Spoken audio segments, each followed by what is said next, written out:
तो 15 राज्यों की 117 सीटों पर मतदान जारी है। आपको इस वक्त अहमदाबाद की कुछ तस्वीरें दिखाने वाला हूं।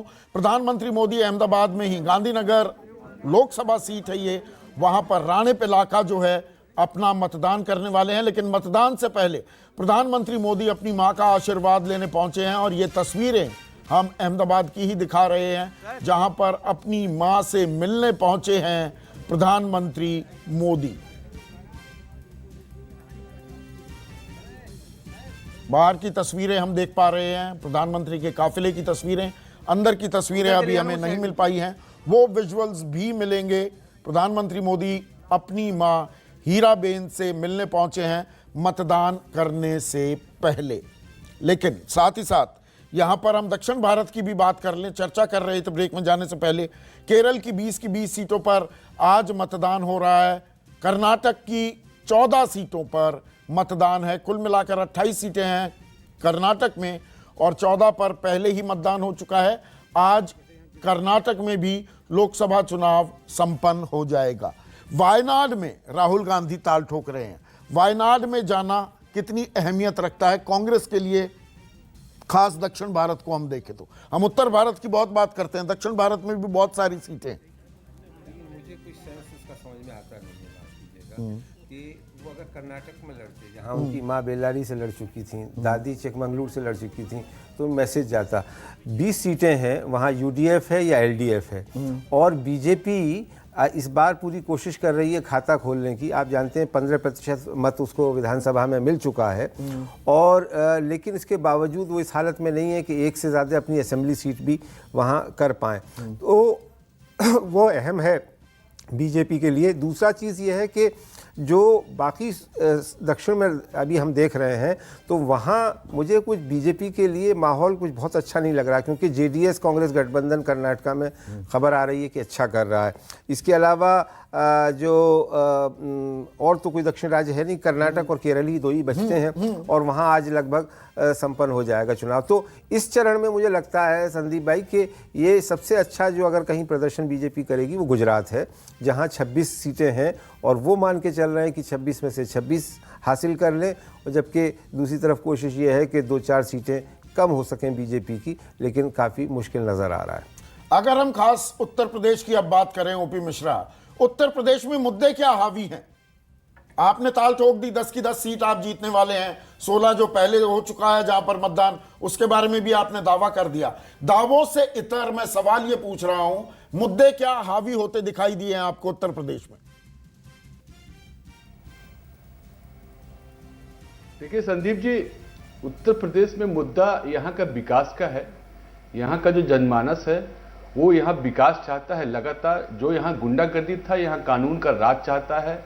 बच्चों की और युवाओं में शिक्षा के लिए यहाँ एक मिनट रोकूंगा ओपी मिश्रा, तस्वीरें दिखा रहे हैं अहमदाबाद की। हमारी सरकार अमित शाह मतदान करने के लिए पहुंचे हैं, लोगों से मुलाकात कर रहे हैं और कुछ ही देर में मतदान भी करेंगे। प्रधानमंत्री मोदी भी वोट डालने वाले हैं। ये तस्वीरें अहमदाबाद से हम सीधे आपको दिखा रहे हैं। ओपी मिश्रा, बात जारी रखिए। देखिए, उत्तर प्रदेश में कई सारे मुद्दे हैं जिस पे चुनाव लड़ा जा रहा है। विकास का मुद्दा है, महिलाओं की सुरक्षा का मुद्दा है, युवाओं में शिक्षा का मुद्दा है, रोजगार का मुद्दा है, इंफ्रास्ट्रक्चर डेवलपमेंट का मुद्दा है। उत्तर प्रदेश में जो अब तक जो गुंडा राज था और जो कानून राज कायम हुआ है, उसको आगे बढ़ाने के लिए मतदान हो रहा है। सांप्रदायिक ध्रुवीकरण कोई मुद्दा नहीं है। विकास में उत्तर प्रदेश का बहुत बड़ा योगदान रहा है। ये हम देखिए, हम विकास के जो हमने 5 साल काम किया है इस पूरे देश में और उत्तर प्रदेश में, हम उस पे चुनाव लड़ रहे हैं। ध्रुवीकरण कोई मुद्दा नहीं है। हम किसी जाति पात धर्म संप्रदाय और इसके नाम पर चुनाव नहीं लड़ते। कौन कर रहा है? हम विकास पर लड़ते हैं। और जो भारतीय जनता, अब आप देखिए, अली पहले किसने कहा, आप देखेंगे कि यहाँ पे जो महागठबंधन के दोनों नेता, तरफ की बात कर रहा हूं। सांप्रदायिक ध्रुवीकरण एक कड़वी हकीकत है ना उत्तर प्रदेश की। हमने तो ऐसा नहीं कहा। देखिए, अगर कोई कहता है कि मुसलमान हमें वोट करें और हमारे मुख्यमंत्री कहते हैं बजरंगबली हमारे हैं, तो बजरंगबली पे तो सबकी आस्था है, वो तो उनकी आस्था का दोनों तरफ से ये खेल हो रहा है। लेकिन अभी तस्वीरें अहमदाबाद की दिखा रहा हूं, और शरद, बीजेपी के राष्ट्रीय अध्यक्ष अमित शाह, तस्वीरें हम दिखा रहे हैं, मतदान करने आए हैं और अलग अलग पोलिंग बूथ्स पर जाएंगे लोगों को उत्साहित करने के लिए, जोश भरने के लिए, मतदान के लिए प्रेरित करने के लिए भी। अमित शाह पहली बार लोकसभा चुनाव लड़ रहे हैं और लाल कृष्ण आडवाणी की यह सीट होती थी।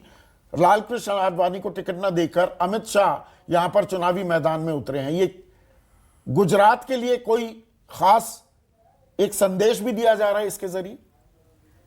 दरअसल आडवाणी जी 2009 के चुनाव के बाद बहुत हद तक निष्क्रिय हो गए थे। वैसे भी गांधीनगर सीट होने के बावजूद उनकी लोकल पॉलिटिक्स में या लोकल डेवलपमेंटल इश्यूज में बहुत ज़्यादा दखल नहीं था। तो ऐसे में, और दूसरा, अब चूंकि अमित शाह का अपना कद बड़ा है, राष्ट्रीय अध्यक्ष हैं, तो उनके चुनाव लड़ने से पूरे गुजरात में एक माहौल बनेगा। और चूंकि विधानसभा चुनाव में जो बीजेपी जीती भी तो उसकी बहुत मार्जिनल विक्ट्री थी, कोई बहुत कंफर्टेबल विक्ट्री नहीं थी, सेंचुरी नहीं मार पाए जी। तो ऐसे में, और पिछली बार लोकसभा की सभी सीटें, राज्य की सभी 26 की 26 सीटें बीजेपी ने जीती थी। तो ऐसे में ये अमित शाह वहां से चुनाव लड़के ये इंश्योर करना चाहते हैं कि पिछली विधानसभा चुनाव की तरह बीजेपी को सेटबैक ना हो और लोकसभा चुनाव की तरह ज्यादा से ज्यादा सीटें। मेरे सहयोगी भूपेंद्र सिंह भी जुड़ गए हैं, मौके पर ही मौजूद हैं। तस्वीरें हम देख रहे हैं भूपेंद्र, बीजेपी के राष्ट्रीय अध्यक्ष अमित शाह पोलिंग बूथ पर पहुंच गए हैं, मतदान करने के लिए पहुंच गए हैं, प्रधानमंत्री मोदी का इंतजार कर रहे हैं। वहां पर आप अपने कैमरे के जरिए भी क्या कुछ तस्वीरें हमें दिखा सकते हैं? संदीप, अमित शाह करीबन 10 मिनट पहले यहाँ पर पहुँचे हुए हैं और मैं बता दूं कि यहाँ वो मतदान करने के लिए नहीं आए हैं, ये उनका मतदान बूथ नहीं है। यहाँ वो प्रधानमंत्री का इंतजार कर रहे हैं, वो लोगों से भी मिल रहे हैं। मेरे पीछे अगर मैं दिखाने की कोशिश करूं तो अमित शाह अभी मतदान यहाँ का जो बूथ है वहाँ पर गए हुए हैं और जायजा ले रहे हैं। करीबन 23 ऐसे मतदान बूथ हैं जहाँ पर उन्होंने कार्यक्रम बनाया हुआ है जाकर उसका जायजा लेने का। 9:30 बजे के आसपास वो अपने मताधिकार का प्रयोग करेंगे नारायण सब जोनल ऑफिस में। लेकिन फिलहाल की अगर मैं बात करूं तो वो यहाँ पर आए हुए हैं क्योंकि प्रधानमंत्री नरेंद्र मोदी अपने घर से राजभवन से निकल चुके हैं, माता हीराबा का आशीर्वाद ले रहे हैं और उसके बाद वहाँ से निकल कर वो यहाँ पर वोट करने के लिए आएंगे। तो उसके पहले अमित शाह खुद यहाँ पर पहुँचे हुए हैं। बीजेपी के अन्य नेता भी यहाँ पर मौजूद हैं, लेकिन खास उपस्थिति अमित शाह की है। उनका लोकसभा क्षेत्र भी है गांधीनगर और लोग बहुत भारी तादाद में यहाँ पर हमें देखने को मिलते हैं। अगर मैं दिखाने की कोशिश करूँ दूसरे छोर से तो आप देख सकते हैं लोग यहाँ पर बहुत ज़्यादा भीड़ में हैं और लगातार मोदी मोदी के नारे भी लगा रहे हैं। बच्चे बूढ़े तमाम लोग यहाँ पर अपने मोबाइल तैयार करके बैठे हुए हैं कि कब प्रधानमंत्री यहाँ पर आएँ और उनको वो अपने कैमरे में कैद कर ले। तो इस तरह की तस्वीरें भी यहाँ पर देखने को मिल रही है। अमित शाह जब भी यहाँ आए और वो मतदान बूथ की तरफ गए तब भी देखा कि लोग बहुत ज़्यादा उत्साह में थे और अमित शाह के फेवर में नारे लगा रहे थे। तो फिलहाल अमित शाह यहाँ पर पहुँचे हुए हैं और कुछ ही देर में प्रधानमंत्री भी यहाँ पहुँचने वाले हैं। और प्रधानमंत्री का ये जो लोगों की तस्वीरें दिखा रहे हैं, बैरिकेड्स के पीछे जो लोग खड़े हैं, ये सारे मतदाता हैं, इंतजार पहले कर रहे हैं प्रधानमंत्री का या ये वोट भी डाल चुके हैं? देखिए, मतदाताओं की अगर मैं बात करूं तो मेरे पीछे अगर कैमरा अगर जा सके, अगर मैं कैमरामैन को अनुरोध करूंगा तो आप देख सकते हैं वहां पर पीछे लाइन लगी हुई है।